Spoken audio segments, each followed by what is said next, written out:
வணக்கம். அக்டோபர் 14, 2025. இந்திய பங்குச்சந்தைக்கு இன்னைக்கு ஒரு மிக சுவாரஸ்யமான நாள். ஒரு பக்கம் பார்த்தா முக்கியமான இண்டெக்ஸ் எல்லாம் சரிவுல இருந்துச்சு. ஆனா இன்னொரு பக்கம் சில பங்குகள் முதலீட்டாளர்களுக்கு ஒரு பெரிய கொண்டாட்டத்தையே கொடுத்துச்சு. வாங்க இன்னைக்கு மார்க்கெட்ல என்னென்ன சுவாரஸ்யமான விஷயங்கள் நடந்துச்சுன்னு டீட்டெயிலா பார்க்கலாம். முதல்ல மார்க்கெட்டோட ஓவரால் பிக்சர் எப்படி இருந்துச்சுன்னு பார்த்துடலாம். நேத்து மாதிரியே இன்னிக்கும் சென்செக்ஸ் நிஃப்டி ரெண்டுமே ரெட்ல தான் க்ளோஸ் ஆச்சு. இது தொடர்ந்து 2வது நாளா நடக்குது. சந்தையில ஒருவித பலவீனமான உணர்வு இருக்கிறத இது காட்டுது. சரி, நம்பர்ஸ் பாத்தீங்கன்னா சென்செக்ஸ் ஒரு 0.36% கீழே வந்து 82,029.98லையும், நிஃப்டி ஒரு 0.32% சரிஞ்சு 25,145.50லையும் க்ளோஸ் ஆயிருக்கு. பார்க்கறதுக்கு இது சின்ன சரிவு மாதிரி இருந்தாலும் இதுக்குள்ள நடந்த கதைகள் தான் ரொம்பவே இன்ட்ரெஸ்டிங். அப்போ இந்த சரிவுக்கு என்ன காரணம்? சில முக்கியமான விஷயங்கள் இருக்கு. 1. மார்க்கெட்ல பரவலா எல்லா செக்டார்ஸ்லயும் செல்லிங் பிரஷர் இருந்துச்சு. ஃபாரின் இன்ஸ்டிடியூஷனல் இன்வெஸ்டர்ஸ், அதாவது எஃப்ஐஐஸ், கிட்டத்தட்ட 240 கோடி ரூபாய்க்கு பங்குகளை வித்திருக்காங்க. இது ஒரு பக்கம் இருக்க, மார்க்கெட்டோட பயத்தை அளக்குற இந்தியா விக்ஸ் இண்டெக்ஸ் 3%க்கு மேல ஏறினதும் ஒரு சின்ன நெகட்டிவ் சிக்னல் தான். ஒரு பக்கம் மார்க்கெட் இப்படி டல்லா இருந்தாலும் இன்னைக்கு ஷேர் மார்க்கெட்டோட ஒட்டுமொத்த கவனத்தையும் தன் பக்கம் இழுத்தது யாருன்னு கேட்டா அது எல்ஜி எலக்ட்ரானிக்ஸ் தான். மார்க்கெட் ட்ரெண்டுக்கு அப்படியே ஆப்போசிட்டா இந்த ஐபிஓ ஒரு பிளாக் பஸ்டர் ஹிட் அடிச்சுது. முதலீட்டாளர்கள் கிட்ட இருந்து எந்த அளவுக்கு வரவேற்பு பாருங்க. இந்த ஐபிஓக்கு 54 மடங்குக்கு மேல அப்ளிகேஷன்ஸ் வந்து குவிஞ்சிருக்கு. அதுலயும் குறிப்பா பெரிய நிதி நிறுவனங்கள், அதாவது QIBs, அவங்களுக்கு ஒதுக்கப்பட்ட பங்குகளை விட 166.5 மடங்கு அதிகமா கேட்டிருக்காங்க. இதுல இருந்தே தெரியுது இந்த ஸ்டாக் மேல எவ்வளவு பெரிய எதிர்பார்ப்பு இருந்துச்சுன்னு. இதுதான் இன்வெஸ்டர்ஸ் உண்மையிலே கொண்டாட்டத்துல ஆழ்த்தின விஷயம். எல்ஜி பங்கு அதோட இஷ்யூ பிரைஸை விட கரெக்டா 50% பிரீமியத்துல லிஸ்ட் ஆச்சு. நினைச்சதை விட எதிர்பார்த்ததை விட ஒரு சூப்பரான ஓப்பனிங் இது. இந்த டேபிள பாருங்க, உங்களுக்கே புரியும். ஒரு ஷேர் 1140 ரூபாய்க்கு அலாட் பண்ணாங்க. ஆனா NSEல லிஸ்ட் ஆனது 1710 ரூபாய்க்கு, BSEல 1715 ரூபாய். முதல் நாளே இன்வெஸ்டர்ஸ்க்கு ஒரு செம்ம லாபம் இல்லையா? இந்த ஐபிஓவோட சக்சஸ் இதோட நிக்கல. மோட்டிலால் ஆஸ்வால் மாதிரி பெரிய புரோக்கிங் நிறுவனங்கள் எல்லாம் எல்ஜி ஸ்டாக்க வாங்கலாம்னு சொல்லி பை ரேட்டிங் கொடுத்திருக்காங்க. டார்கெட் பிரைஸா 1800 ரூபாய் வரைக்கும் போகும்னு கணிச்சிருக்காங்க.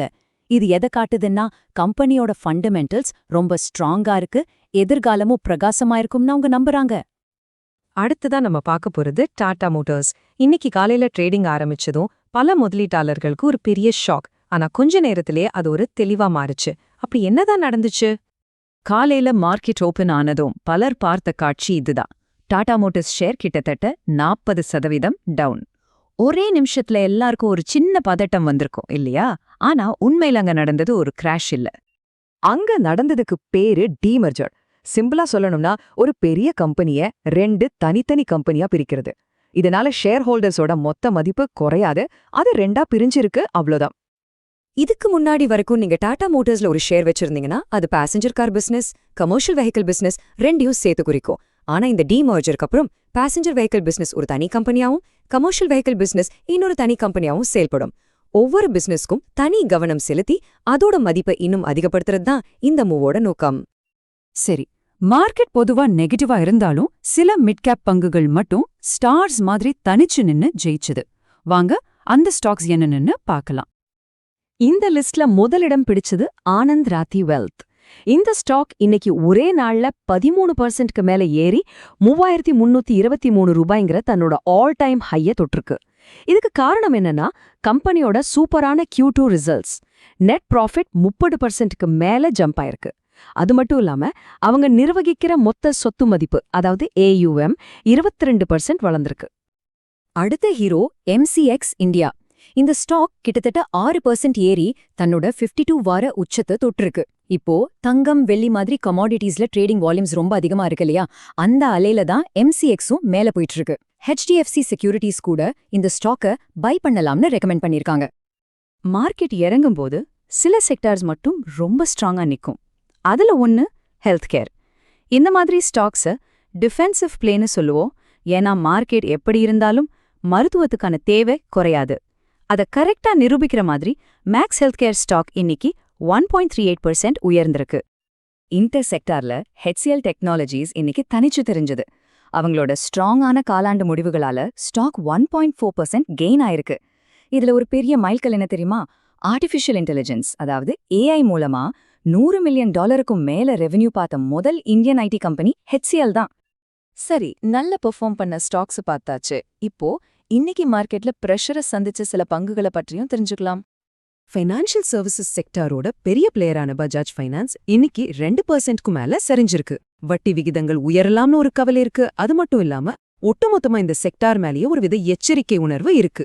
இதெல்லாம் சேர்ந்துதான் இந்த சரிவுக்கு வழிவகுத்தது. BLS இன்டர்நேஷனலுக்கு நடந்தது ஒரு பெரிய எச்சரிக்கை பாடம். வெளியுறவு அமைச்சகம் 2 வருஷத்துக்கு டெண்டர்ல பங்கேற்க தடை விதிச்சதும் இந்த ஸ்டாக்ஸ் சரிய ஆரம்பிச்சது. அந்த சரிவு இன்னிக்கும் தொடர்ந்து அதோட 52 வார உச்ச விலையிலிருந்து கிட்டத்தட்ட 47% கீழே வந்துருச்சு. ஒரு நெகட்டிவ் நியூஸ் ஒரு ஸ்டாக்கை எந்த அளவுக்கு பாதிக்க முடியும்னு இது ஒரு நல்ல உதாரணம். மார்க்கெட் சரிவுல முடிஞ்சாலும் ஸ்மால் கேப் செக்மெண்ட்ல இருந்து ஒரு டெக் கம்பெனி எல்லாரோட கவனத்தையும் ஈர்த்தது. ஆமாங்க, CE Info Systems, அதாவது நம்ம எல்லாருக்கும் தெரிஞ்ச மேப்மை இந்தியா, இன்னைக்கு 10%க்கும் மேல உயர்ந்து 1970 ரூபாயில க்ளோஸ் ஆகியிருக்கு. இந்த மாதிரி ஒரு சரிவு சந்தையில இது உண்மையிலே ஒரு அபாரமான வளர்ச்சி. இந்த வளர்ச்சிக்கு பின்னாடி சில வலுவான காரணங்கள் இருக்கு. ஒன்னு, டிஜிட்டல் மேப்பிங்ல இவங்க தான் லீடர். இந்தியாவுல டிஜிட்டல் எக்கானமி வேகமா வளர்றது இவங்களுக்கு பெரிய பிளஸ். ரெண்டாவது, இவங்க கிட்ட இருக்கிற சொந்த டெக்னாலஜி பெரிய குளோபல் பிளேயர்ஸை விட இவங்களுக்கு ஒரு பெரிய அட்வான்டேஜ் கொடுக்குது. இந்திய பங்கு சந்தை பற்றிய தினசரி அப்டேட்களுக்கு மறக்காம சப்ஸ்கிரைப் பண்ணி பெல் ஐகானையும் கிளிக் பண்ணிடுங்க.